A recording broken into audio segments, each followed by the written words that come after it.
Risorgive, un'oasi naturale, campagne e distese di alberi, 180.000 abitanti coinvolti, 33 comuni e l'estensione dell'interesse del piano d'area della pianura e delle grandi valli veronesi.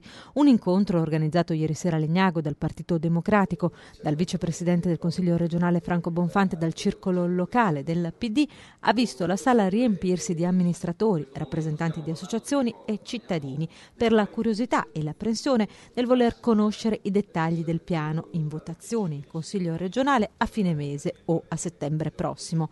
Il PD ha espresso la sua posizione favorevole da un lato. Ad esempio la discarica di amianto che una società veneziana vuole costruire a Roverchiara, la più grande probabilmente d'Europa, che noi consideriamo pericolosa anche per la salute dei cittadini, per il raggio di decine e decine di chilometri.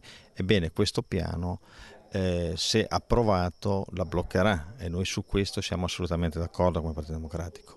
E anche verranno posti dei limiti importanti ad una serie di impianti, per esempio quelli a olio combustibile, che noi riteniamo dannosi per la salute dei cittadini. Anche su questo, grazie all'intervento di alcuni comuni, si è voluto porre dei paletti. Molte le perplessità sollevate sul nuovo piano d'area, incentrate principalmente sull'indeterminatezza e l'assenza di priorità negli obiettivi contenuti nel documento.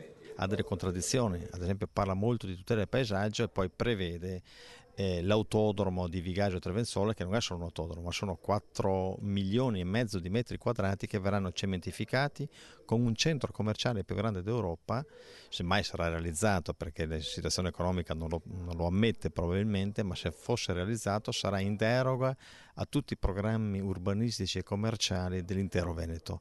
Quindi un vero e proprio affare fatto con la cementificazione di una delle più belle zone del Veneto.